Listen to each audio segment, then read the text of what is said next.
सत्य समाचार, निष्पक्ष समाचार, समाज बदल्ने हाम्रो अभियान। नमस्कार, यो हो टाइम समाचार।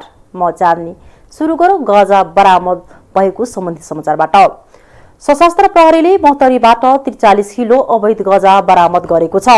जलेश्वर नगरपालिका 7 अंकार टोल बस्ने सागर दासको घरबाट प्रहरीले 43 किलो 500 ग्राम अवैध गाँजा बरामद गरेको हो।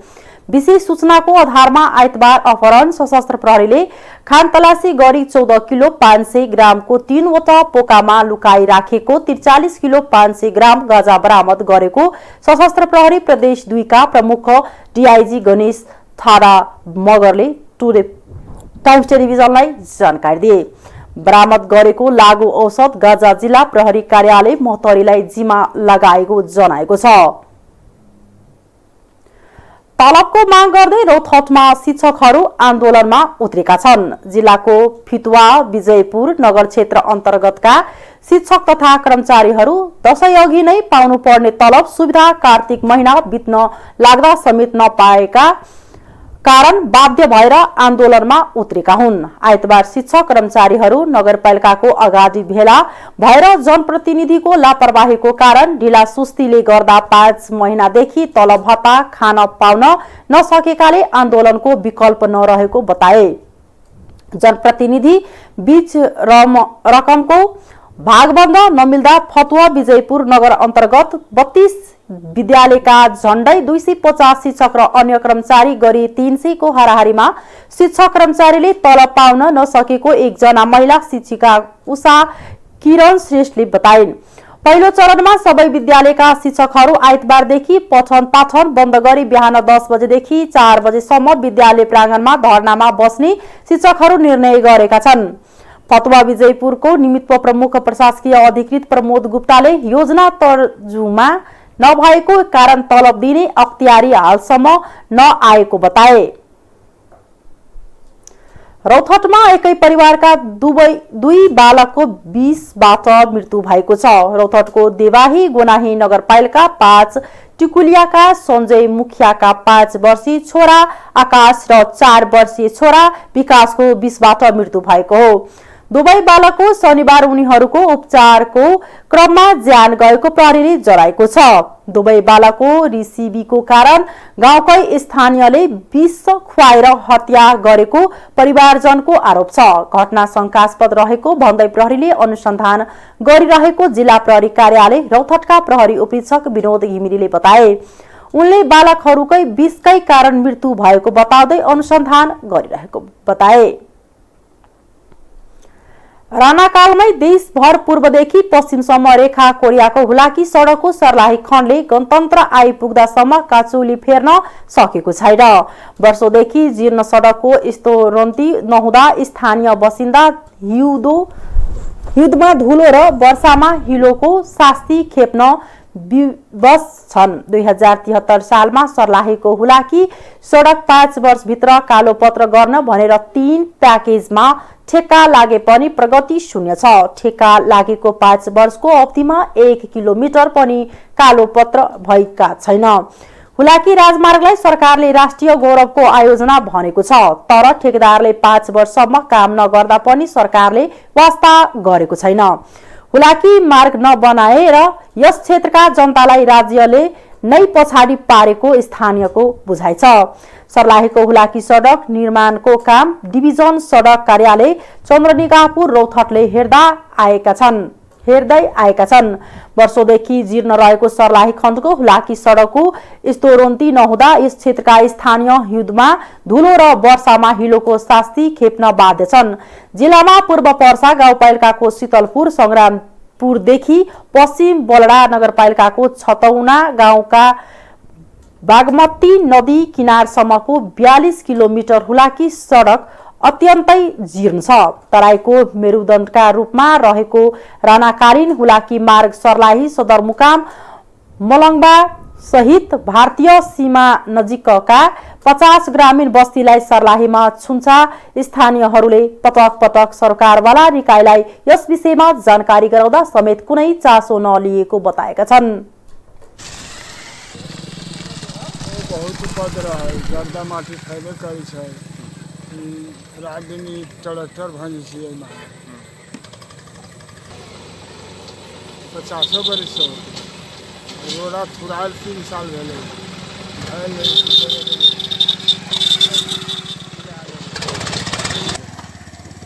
कि मतलब काम न हो तो बहुत गड़बड़ी हमनी सब तो इलाकों में 25-30 बरस कटली ये सब तो हमारा 50 बरस से बहुत गर्दा माटी सब भोग रहा है सब ट्रैक्टर से सब कुछ से आवत जावत सब कुछ से तो बहुत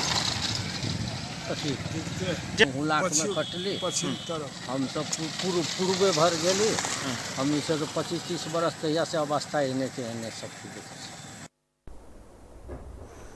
लाखौं मानिसको जीवनलाई नराम्ररी प्रभावित बनाएको यो सडकमा वर्षेनी माटो बालुवा र गिटी खसाल्ने बाहेक काम हुन सकेको छैन।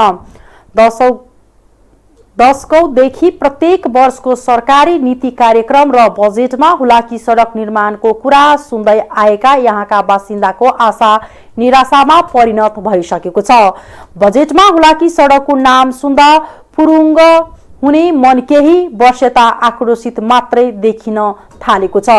राणाकालमै देशैभर पूर्वदेखि पश्चिमसम्म रेखा कोरिएको हुलाकी सडकको सर्लाही खण्डले गणतन्त्र आइपुग्दासम्म काँचुली फेर्न सकेन। सर्लाहीमै राजमार्गबाट सदरमुकाम जोडली नवलपुर मलङ्बा सडक होस् वा राजमार्गकै नयाँ रोडबाट सीमासम्म मधुबनी जोड्ने उत्तर दक्षिणको सडक हुलाकी सडक परियोजना अन्तर्गत नै बनाएको छ। तर पुलजोर त्रिभुवन नगर सडक र बाँके र सग्रामपुर सडक पनि निर्माण सुरु भएको लामो समय भए पनि अहिलेसम्म काम पूरा भएको छैन। हुलाकी सडक निर्माणको लागि गत वर्ष सर्वदलीय संघर्ष समिति बनाएका आन्दोलन गर्दा पनि अहिलेसम्म कुनै प्रगति भएको छैन। पुस्ताद फेरिए तर सर्लाहीमा हुलाकी सडक अवस्था फेरिएन। ललितपुरको मंगल बजारमा गएको 24 गतेदेखि सञ्चालन भइरहेको कार्तिक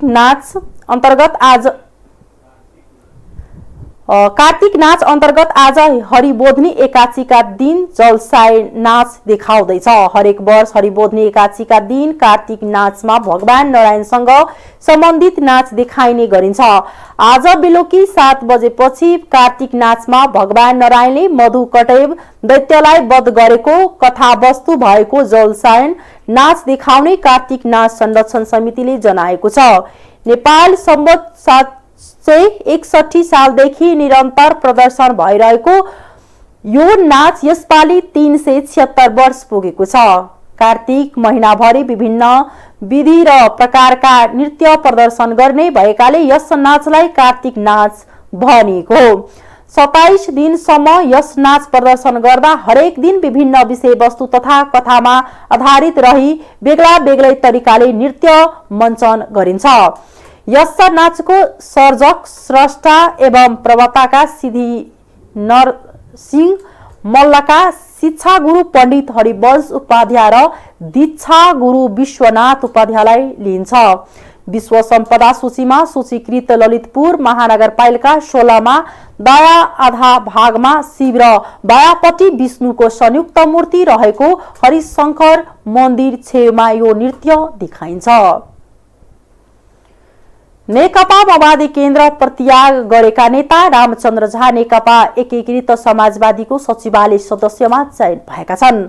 माधव कुमार नेपाल नेतृत्वको एकीकृत समाजवादीले उनलाई आइतबार सचिवालय सदस्य बनाएको हो। समाजवादीको आइतबार बसेको केन्द्रीय कमिटी बैठकले झालाई केन्द्रीय सदस्यमा मनोनित गरी सचिवालयमा राख्ने निर्णय लिएको हो। समाजवादीका उप महासचिव एवं प्रवक्ता जगन्नाथ खतिवाडाका अनुसार एमालेबाट आएका वंशीधर मिश्रलाई केन्द्रीय कमिटीमा मनोनित गरी स्थायी कमिटी सदस्य बनाउने निर्णय गरेको छ। ऊर्जा जलस्रोत तथा सिंचाई मन्त्री फम्पा भूषालले ललितपुर महानगरपालिका वडा नम्बर 8 स्थित बालकुमारी मन्दिर पुनर्निर्माण कार्यको शिलान्यास गर्नुभएको छ। आज बिहान उहाँले मन्दिर पुनर्निर्माणको आरम्भ गर्नु भएको हो। तीनै तहको सरकारको मद्दतले मन्दिरको पुनर्निर्माण कार्य सम्पन्न गर्ने विश्वास दिलाउँदै मन्त्री भूषालले भन्नुभयो। स्थानीय तहले विशेष पहल लिएको छ। तीनै तहको सरकारको मद्दतमा तोकिएको समयमै पुनर्निर्माण कार्य सम्पन्न गरिनेछ। मन्दिर गोर्खा भूकम्पले भत्काएको थियो। करिब 388 वर्ष पहिले पुनर्निर्माण भएको मन्दिरको अन्वेषण आवश्यक रहेको बताउँदै उहाँले भन्नुभयो, जीवन संस्कृतिसँग जोडिएको छ। पुनर्निर्माणसँग यस मन्दिरको ऐतिहासिक अन्वेषण हुनेछ। कला सम्पदाले देशको सामाजिक सद्भाव र राष्ट्रियको सम्वर्धन गरेर पर्यटन क्षेत्रको लाभ लिनुपर्नेमा जोड दिँदै उहाँले सम्पदाले देशको आर्थिक सामाजिक विकासमा सहयोग पुर्याउने बताउनुभयो। मन्त्री भुसालले भन्नुभयो, ललितपुर कला संस्कृति र सम्पदाले भरिपूर्ण भएको जिल्ला हो। यसको सही सदुपयोग गरेर यहाँका बासिन्दा र राष्ट्रले नै फाइदा लिनुपर्छ। पुनर्निर्माण भएका सम्पदा भावी पुस्तालाई सही रूपमा हस्तान्तरण गर्न सके कला संस्कृतिको संरक्षण हुने उल्लेख गर्दै उहाँले भक्तालु, श्रद्धालु एवं सम्पदा प्रेमीलाई आफ्नो ठाउँबाट सक्दो सहयोग पुर्याउन अपील गर्नुभयो। आफ्नो पहिचान भएको हुन्छ। पहिचान भनेको संस्कृति हो, भाषा सम्पदा हो। हाम्रो ललितपुर कला संस्कृति सम्पदाले असाध्यै भरिपूर्ण छ। यो गत भूकम्पले हाम्रा धेरै सम्पदाहरू ध्वस्त भएका थिए। त्यसको पुनर्निर्माणको प्रक्रियामा धेरै हामीले मङ्गलबजार दरबार स्क्वायरमा भीमसेन कृष्ण मन्दिर लगायतका धेरै पुनर्संरचना भए। उता बुङमतीमा रातो मसिनाथको पुनर्निर्माण हुँदैछ। यही वर्ष नै फोकानामा रुद्राणीको पुनर्निर्माण हुँदैछ र यहाँ चाहिँ बालकुमारी मन्दिरको जुन पुनर्निर्माण हुँदैछ। यसले चाहिँ हाम्रो आफ्नो संस्कृति सम्पदालाई चाहिँ भावी सन्ततिलाई हस्तान्तरण गर्ने यो प्रक्रिया पनि हो। अहिले पुनर्निर्माण हुने प्रक्रियाले सयौँ वर्षसम्म चाहिँ यो रहनेछ, सजीव रहनेछ र आउने कैयौँ पुस्ताहरूसम्म चाहिँ यो संस्कृतिको यो हस्तान्तरण पनि हो भन्न सकिन्छ। र अहिले पुनर्निर्माण नगरपालिकाको बजेट सहित छ। धन्य यसको 4 करोड लागत छ। अब भक्तालु, श्रद्धालु र यो सम्पदा प्रेमीहरूको सहयोगबाट चाहिँ यो सम्पन्न हुनेछ। र यो अहिले त यही नै हो, एउटा स्वयं नागरिक लाग्ने कुरा हो। त्यसपछि राज्यले पनि यसमा फेरि सहयोग गर्ने कुरा। अहिले हामी 3 तहको सरकारको प्रणालीमा छौँ। अहिले स्थानीय सरकारले यहाँ भर्खरै पहल ल्याएको छ, तर प्रदेश र सङ्घबाट पनि हामी यसलाई सहयोग गरेर पूर्णता दिन्छौँ।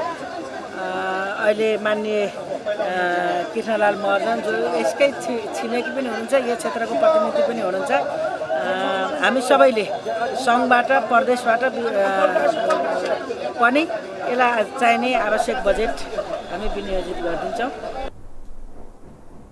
सो अवसरमा सांसद कृष्णलाल महर्जनले सम्पदाको संरक्षण गर्दै देशको विकासमा लागि पर्ने बताउनुभयो। मन्दिर निर्माण प्राविधिक समितिका प्रमुख बाबुरत्न अग्रवालले रु 4 करोडमा मन्दिरको 1 वर्षभित्र निर्माण सम्पन्न गर्ने लक्ष्य लिएको बताउनुभयो। उहाँका अनुसार मन्दिर पुनर्निर्माण गत भदौ 3 गतेदेखि नै चालू रहे पनि आज औपचारिक रूपमा सुरु गरेको बताउनुभयो। प्रेस काउन्सिल नेपाली सञ्चार माध्यम र पत्रकारलाई अनुदानका दिनको लागि निवेदन आह्वान गरेको छ।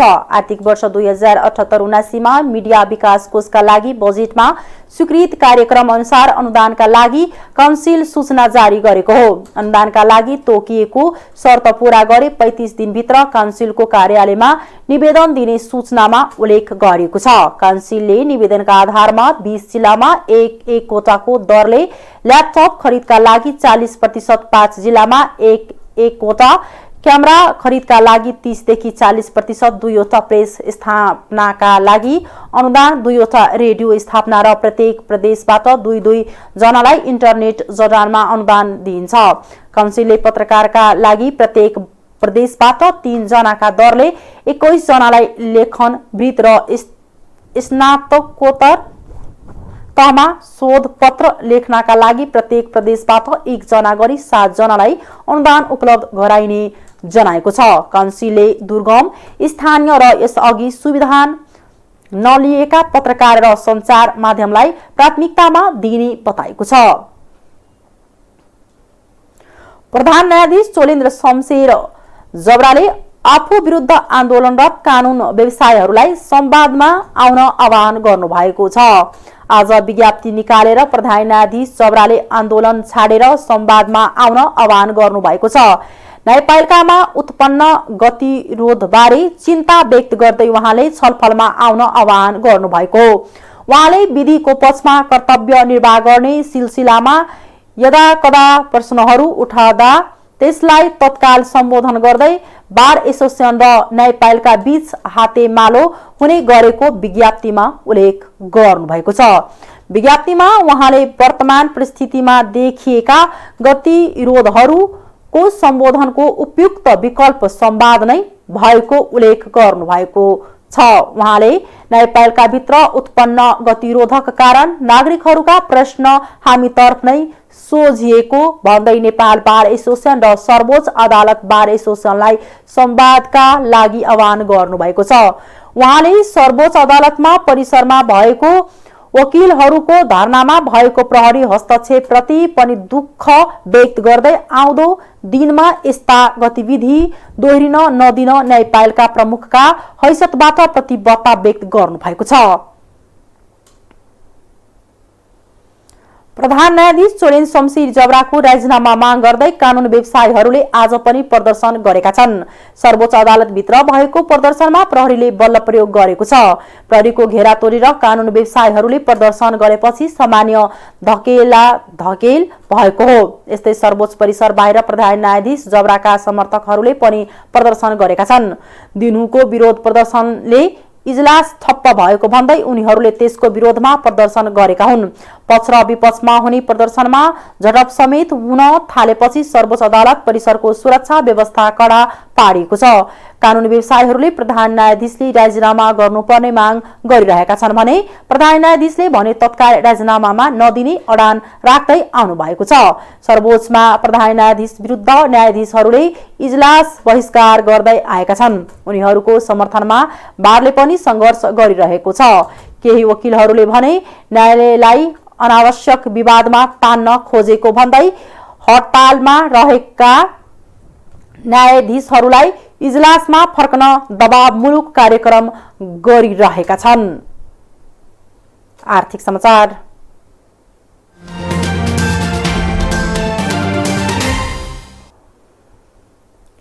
अर्थमन्त्री जनार्दन शर्माले समाजवाद उन्मुख अर्थतन्त्रका लागि प्रगतिशील कर प्रणाली लागू गर्नुपर्नेमा मन्त्री शर्माले जोड दिनुभएको छ। जनार्दन शर्माले आगामी बजेट मार्फत कर नीतिमा आमूल परिवर्तन गर्ने उद्घोषण गरेका छन्। समाजवाद उन्मुख अर्थतन्त्रका लागि प्रगतिशील कर प्रणाली लागू गर्नुपर्ने आवश्यकता रहेको बताउँदै उनले यसबारे आगामी बजेट मार्फत सम्बोधन गरिने बताएका हुन्। आगामी बजेट मार्फत कर नीतिमा आमूल परिवर्तन हुन्छ। आइतबार राजस्व प्रशासन सम्बन्धी अधिकृत स्तरीय सेवाकालीन तालिमको उद्घाटन गर्दै मन्त्री शर्माले भने हामीले कर बुझाउनलाई ताकेता गरिरहनु पर्ने अवस्था नहोस्। कर बुझाउन स्वयं व्यक्ति आउने वातावरण र सजिलो व्यवस्था बनाउन जरुरी छ। मन्त्री शर्माले व्यक्तिको कमाइका आधारमा कर संकलन हुनुपर्नेमा समेत जोड दिएका छन्। कतिपय धनी र धेरै कमाउने व्यक्तिले थोरै कर तिरेको तर थोरै कमाउनेले धेरै कर तिर्ने गरेको गुनासो सुनिएको भन्दै मन्त्री शर्माले त्यसमा सुधार गर्नुपर्ने आवश्यकता ओर्याए। यस विषयमा प्रतिस्थापना विधायक मार्फत व्यवस्था गर्न नसके पनि आगामी बजेट मार्फत सम्बोधन गरिने उनको भनाइ छ। मन्त्री शर्माले कस्तो राजस्व नीतिले समाजवाद उन्मुख अर्थतन्त्र हुन्छ उक्त कुरा कर्मचारीले जानै पर्ने बताए। नेपालको संविधानले समाजवाद उन्मुख अर्थतन्त्र भनेको छ। समाजवादको कुरा गरेको छ। तपाईहरूले के हो समाजवाद भनेर पढ्नु पर्यो, थाहा पाउनु पर्यो। मन्त्री शर्माले तालिममा सहभागी अधिकृत कर्मचारीहरूलाई भने समाजवाद उन्मुख अर्थतन्त्रको विकास कसरी गर्न सकिन्छ भन्ने कुरा जानुपर्छ। कस्तो कर प्रणाली, कस्तो राजस्व नीति, कस्तो उत्पादनले समाजवाद उन्मुख अर्थतन्त्र विकास हुन्छ त्यो कुरा कर्मचारीहरूले जानुपर्छ। यो विषय पनि तालिममा सिकायोस्। संविधानले निर्दिष्ट गरेको समाजवाद उन्मुख अर्थतन्त्र कार्यान्वयनका लागि मन्त्री जोड दिँदै उनले नेपालको संविधान राजनीतिकर्मी कर्मचारी सर्वसाधारण सबै मिलेर ल्याएको परिवर्तन तथा उपलब्धि भएकाले त्यसको कार्यान्वयनका लागि कर्मचारी नै फिल्डमा रहेको स्मरण गराए। मुलुकमा विभिन्न आन्दोलनबाट परिवर्तन आए पनि व्यवहारत कार्यान्वयन गर्न संक्रमणकालीन अवस्थामा आफ्नो स्थानबाट प्रतिबद्ध भएर लाग्न मन्त्री शर्माले आग्रह समेत गरे। उनका अनुसार राष्ट्रिय निर्माणका लागि राजनीतिकर्मी कर्मचारी र जनताले आफ्नो स्थानबाट प्रतिबद्ध भएर प्राप्त उपलब्धिको संरक्षण र सरकारको नीतिलाई कार्यान्वयन गर्नुपर्छ।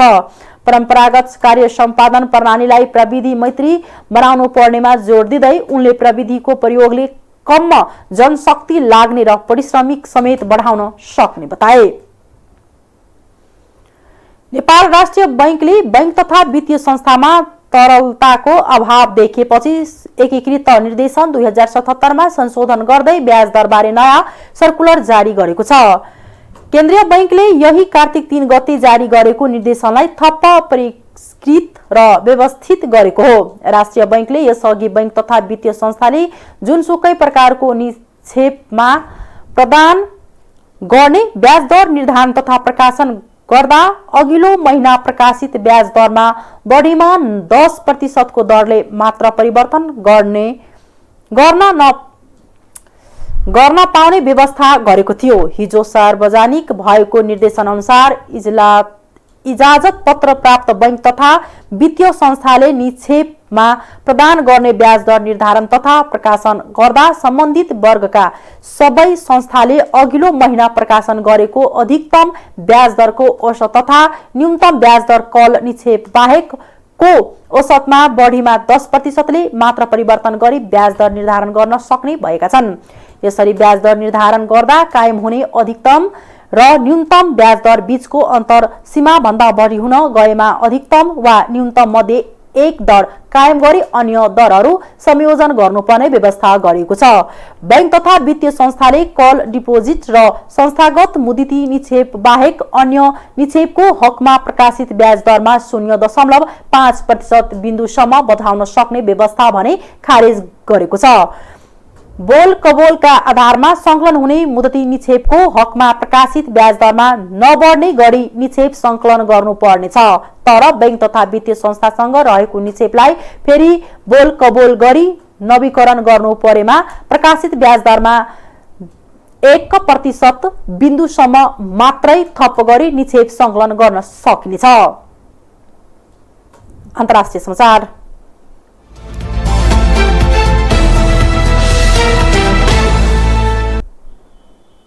वायु प्रदूषण बढ्दै गएपछि दिल्लीमा एक हप्ताका लागि सार्वजनिक बिदा दिएको छ।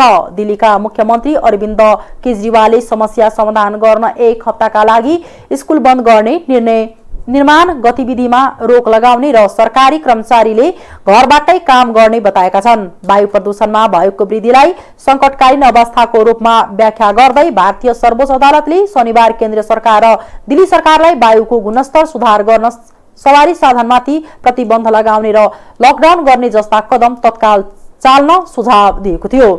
केजरीवालले प्रदूषणको उच्च स्तरलाई ध्यानमा राख्दै सोमबारदेखि एक सप्ताहका लागि विद्यालय बन्द गर्ने बताएका छन्। सरकारी कार्यालयका हकमा वर्क फ्रम होम लागू गरिने र निजी कार्यालयका लागि विशेष व्यवस्था गर्ने उनले बताए। निर्माण कार्य भने आइतबारदेखि नै बन्द गरिएको छ। हाम्रा बालबालिकालाई घरबाट बाहिर निस्कन र प्रदूषित हावामा सास फेर्न नपरोस् भनेर हामीले सोमबारदेखि एक सप्ताह विद्यालय बन्द गर्दैछौं। मुख्यमन्त्रीले भने केजरीवालले छिमेकी राज्यहरूमा पराल जलाउँदा दिल्लीमा प्रदूषणको स्तर बढेको र समाधानका लागि सरकारवालाहरू सबैलाई मिलेर काम गर्न आह्वान गरे। केजरीवालले सञ्चारकर्मीसँग भने पछिल्ला केही दिनमा प्रदूषण बढेको छ। तथ्याङ्क अनुसार असोजको 15 गतेसम्म वायुको गुणस्तर सूचकाङ्क 100 भन्दा तल थियो। हावा स्वच्छ देखिएको पनि छिमेकी राज्यमा पराल जलाउने हुँदा प्रदूषण निरन्तर बढ्दै गएको छ। अस्ट्रेलियामा कोरोना भाइरसको संक्रमण रोकथामका लागि राष्ट्रव्यापी लकडाउन भएको छ। त्यहाँको सरकारले गए रातिदेखि खोप नलगाएका व्यक्तिहरूका लागि लकडाउनको घोषणा गरेको हो। यो घोषणा अनुसार 12 वर्षभन्दा माथिका खोप नलगाएका व्यक्तिले काम गर्ने, किनमेल गर्ने, हिँडडुल गर्ने वा खोप लगाउन जाने जस्ता आधारभूत गतिविधि बाहेक अन्य कामका लागि घर छोड्न नपाउने बीबीसीले जनाएको छ। खोप नलगाएका व्यक्तिले प्रतिबन्धको पालना नगरे जरिवाना हुनेछ। खोप लगाए नलगाएका व्यक्तिहरूको सुरक्षा जाँच प्रहरीले गर्नेछ। प्रहरी नागरिकले खोप लगाए नलगाएको सुनिश्चित गर्न गस्तीमा खटिनेछ। लकडाउन सुरुमा 10 दिनसम्म रहनेछ। झण्डै 90 लाख जनसङ्ख्या रहेको यो देशमा लकडाउनबाट 20 लाख नागरिक प्रभावित हुने खबरमा उल्लेख गरिएको छ। अस्ट्रेलियामा कुल जनसङ्ख्याको झण्डै 65% मात्र पूर्ण रूपमा खोप लगाएका छन्। पछिल्लो समय त्यहाँ संक्रमण फैलिएसँगै अस्पतालमा बिरामीको भिड बढेको छ। खेल समाचार।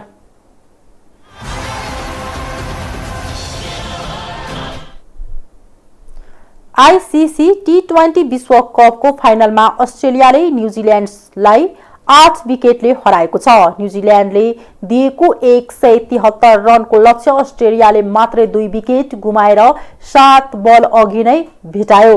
यस पटक टी20 विश्वकपले नयाँ च्याम्पियन पाएको छ। फाइनल खेल अस्ट्रेलिया र न्युजिल्यान्ड बीच तथा भएसँगै टी20 विश्वकपले नयाँ च्याम्पियन पाउने पक्का भएको थियो। आईसीसी एक दिवसीय विश्वकप सबैभन्दा धेरै 5 पटक जित्ने अस्ट्रेलिया यसअघि सन् 2010 मा टी20 विश्वकपको फाइनलसम्म पुगेको थियो। अस्ट्रेलिया सन् 2010 को विश्वकपमा फाइनलमा इङ्ल्यान्डसँग पराजित भएको थियो। न्युजिल्यान्ड भने पहिलो पटक यसपालि टी20 विश्वकपको फाइनलमा पुगेको हो। हस्, अहिले यति नै। हेर्दै गर्नुहोला टाइम्स टेलिभिजन। नमस्कार।